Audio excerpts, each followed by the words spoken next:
Joseph Duarte from the Houston Chronicle. Houston, 19-1 and back-to-back Big 12 championships and so much more. Joseph, Kelvin Sampson's a great coach. Houston has a great history. How thirsty, with the history of the program, how thirsty is this fan base to see something happen when they get to the tournament and maybe raise that trophy? Well, it's like wandering the desert for 40 years and looking for that oasis. You're looking for that water. I mean, you've been around and you've known the history and Phi Slamma Jamma and the shot there at the end, Lorenzo Charles, and when you had a team with Hakeem and Clyde and so many other great players to never. It's probably one of the greatest teams to never have won a title. And then you fast forward through the decades, all the misery, all the empty arenas, and to see the rebirth under Kelvin Sampson. They're extremely thirsty. They have come close a couple of times. Injuries have gotten in the way in recent years. But you look at the team that Kelvin has this year and what else is out there in terms of contenders. Many feel like they have just as good a chance as Duke or Auburn to win this thing this year.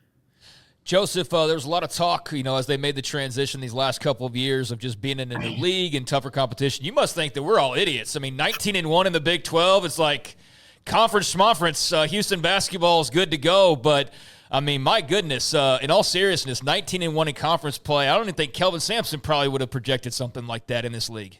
Apparently, Houston's trying to transfer into the Western Conference of the NBA at this point. The Big 12 hasn't been anything, but no. In all seriousness, just what they've come in and done. I believe it's 33-4 in the 2 years during the regular season. Kelvin said it best. Teams don't do that. That's not supposed to happen at the beginning, or maybe a couple weeks into Big 12 play. He thought that the eventual champion would have 4, maybe 5 losses, and we kind of joked with him the other day about would he like to amend that comment, and he just kind of looked with amazement at what they've done. And this was the year that last year, yes, they were going to be new. They were replacing four starters off of the previous year. But this year they had 4 guys coming back, and that had never really happened since Kelvin had been here. And a lot of key pieces, whether it was L.J. Cryer or Jaywan Roberts, Emmanuel Sharp. Now, by the way, they were losing the Big 12 Player of the Year and Jamal Shedd, so they had to go out and find a suitable replacement, and they did with Milos Uzan from Oklahoma. But you put it all together, 19-1 is really special. And by the way, the one loss is by 1 point in overtime. So I don't think anyone would have scripted this, but it just goes to show what they've been able to put together here. And that's why a lot of people inside the program, they won't say it publicly, but they see some special things going on, and they feel like this could be a really deep run to San Antonio in the Final Four.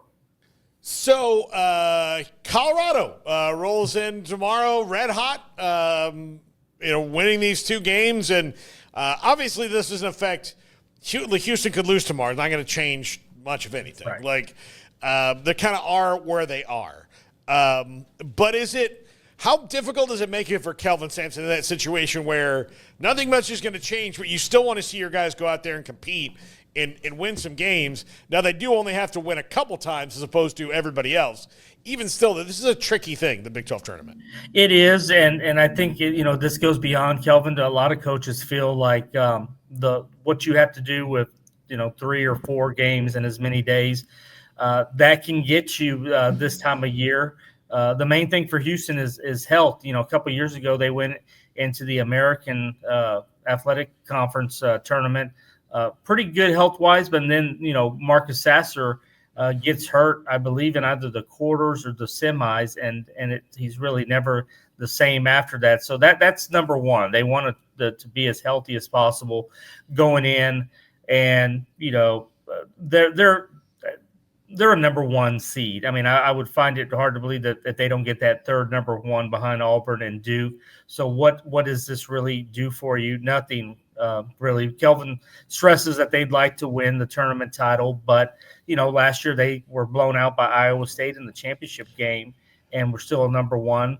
In that regard, you probably want your team back home sooner rather than later, just to get some rest and get ready. But they're going to play the games, and Colorado's tricky. It was a closer than many expected game in Boulder earlier this year, but it's tough to win that many games in a row. I think they only won 3 in the regular season, so this would be matching their entire season total in the span of 3 days against a Houston team that's just going to put you through the grinder defensively. So I would think at least game 1 for Houston should be pretty easily handled. And then you get a potential tough matchup in the Friday game with, I believe it's either Iowa State or BYU. That's the opponent. So that one could get tricky. And those are the type of games that you might have to get bruised up a little bit. And maybe the games you don't want to play if you can avoid them.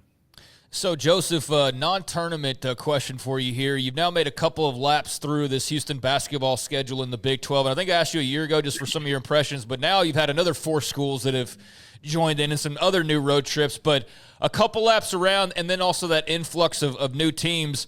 Just what are maybe some places that stand out or atmospheres that you've enjoyed, just things off the top of your head that come from this league and just what you've seen throughout the last 2 seasons? Right. Well, Kansas is at the top in terms of atmosphere. I know it hasn't been the type of season that many expected from the preseason number one, but Allen Fieldhouse, that's a bucket list. That's one of the great venues in college basketball. I got a chance to go to Arizona in the McHale Center this year.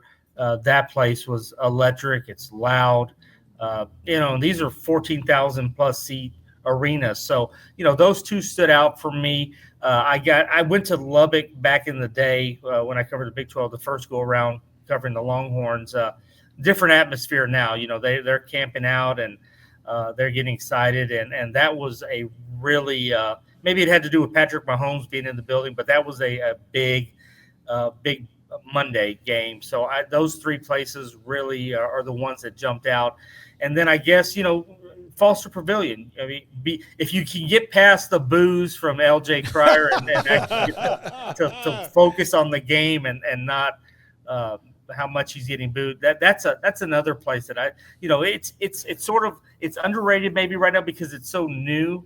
But I like it. I took my family to that game. They other than the Coke machines not working, apparently they had great reviews of the facility, and it's one of those. There really isn't a bad seat in the place, but the Big 12's got a lot of cool places. There's some trips I didn't make. I haven't been to Morgantown yet.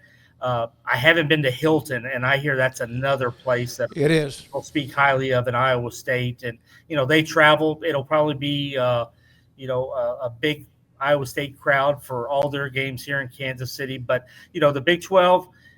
I went to Texas and I went to Oklahoma, those venues, and, what you replace them with are better or just as good or if not better places to watch basketball games. Joseph, Quantas White played for Kelvin Sampson. What was a Final Four and Elite 8 teams back when he was there at Oklahoma when Kelvin was there. It's like a son. I mean, he's got a son on staff, but he's like a son, and he's going to coach at the University of Louisiana. It's a great opportunity. When you win, people get to know what are some of the other reasons other than Kelvin Sampson. How emotional is that? And he is going to be with them until the very end, right? No matter how long Houston continues to play. Yeah, he's gonna stay with Houston until their postseason run ends. He'll get introduced in Lafayette on Monday, but you're right. This is a unique situation because Kelvin hasn't lost many staff members. In his 11 years. Alvin Brooks took the head coaching job at Lamar, which the ties there with Baylor with his son having been a longtime assistant.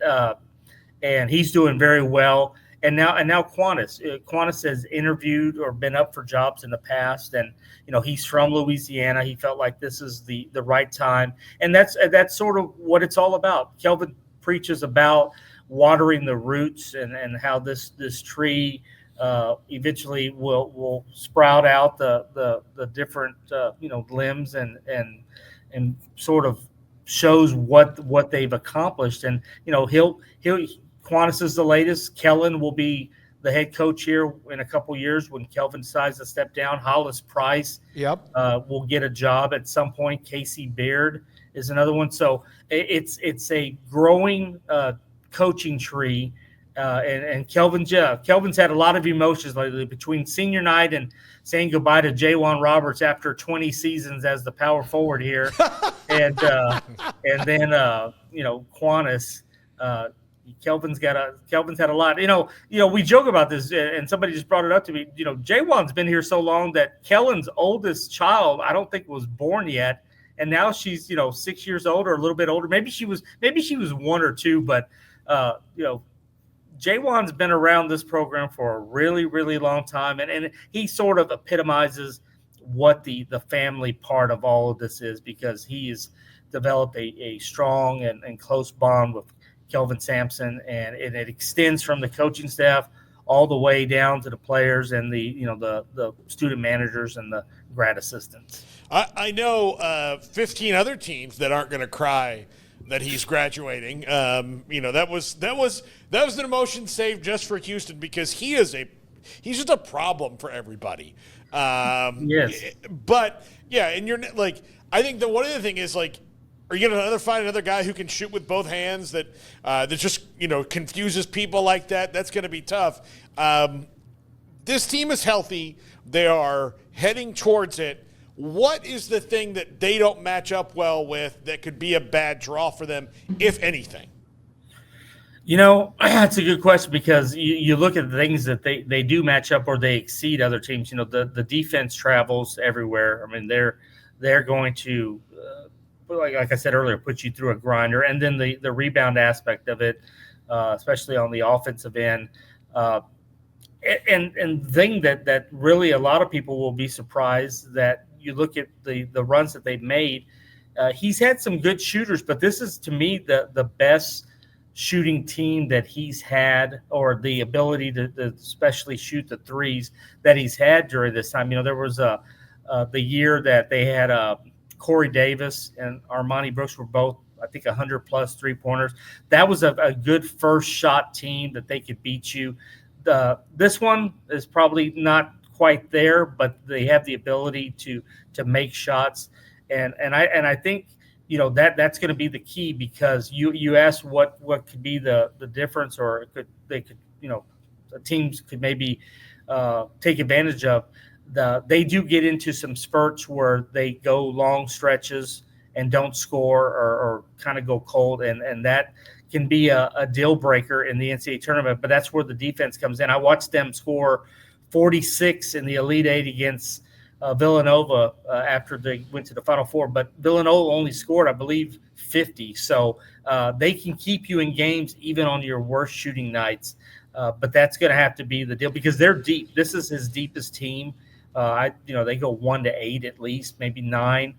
So that part of it is that they can rotate guys in. But, as everything goes, it's about health and injuries. You can't plan for them. They didn't expect Shed to suffer the sprained ankle in Sweet 16 last year. So to me, it's the intangibles, the things that you can't really prepare for, that would be what would derail this season at any point, just not being able to stay healthy, because it has not been on their side in recent years. We had Joseph on started having him on, guys, back during realignment when Houston was about to join the Big 12, but just because you've covered Texas at the Chronicle forever. So I asked him about the segment today, and I said, can we get an email so we can get a video link? And he said, wait a minute, we're not going video link. You look great right there. But are you in your hotel room in case? Yeah, you and this high tech stuff. I'm like from the Kirk Bowles school of journalism. We don't do video. Although Kirk does like to see himself a lot. Kirk still has a phone that does this. Yeah. Yeah, it's a little flip. Yeah. Flip. There are no apps. Yeah. Joseph, have you hit as is a long time. We haven't been in a couple years. Actually, since COVID, we haven't been back to the Big 12 tournament, which is one of my favorite things to be at. Have you explored the barbecue world yet in KC? I mean, I'm from Texas. I mean, that's sort of what we get there, So I mean, don't want to come up here and eat it. But to answer your question, there's 3 spots on my list. I want to go to there's Joe's Barbecue. I've heard good things about them. Q39 is another one. And then, Gates Barbecue. There's also another one that I tried. What's the other one? Is that Arthur Bryant? Yeah, Arthur Bryant. Yeah, Arthur Bryant's good. I would throw Jack Stack in the mix, but they're going to be in the Big 12 for a while, so you can always put it in. Yeah, I'm going to come back a couple more times in this area, but you can't. I guess when in Rome, you try the local cuisine. But I mean, I get barbecue. I'm a Central Texas guy, so I grew up on that stuff. Thank you, buddy. Appreciate it. Enjoy the tournament, and love watching Kelvin Sampson's teams. Always to watch him play. And Juwan Roberts was like, I don't know what year it was. He was in that team that played Baylor in the Final Four up in Indianapolis. I just realized that. That was 5 years ago. LJ, LJ and him joked recently that they didn't remember each other from that game, and I couldn't believe this. We joke about it. J1 first got here when the current president was in his first term in office. Oh my God! So the guys, and they're still chanting one more year on senior night. I'm like, no, there's no more one more year. Yeah, He's done. He knows it. Time to move on. Thank you, Joseph. Great stuff, buddy. Joseph Duarte covers Houston for the Houston Chronicle with us on 365 Sports.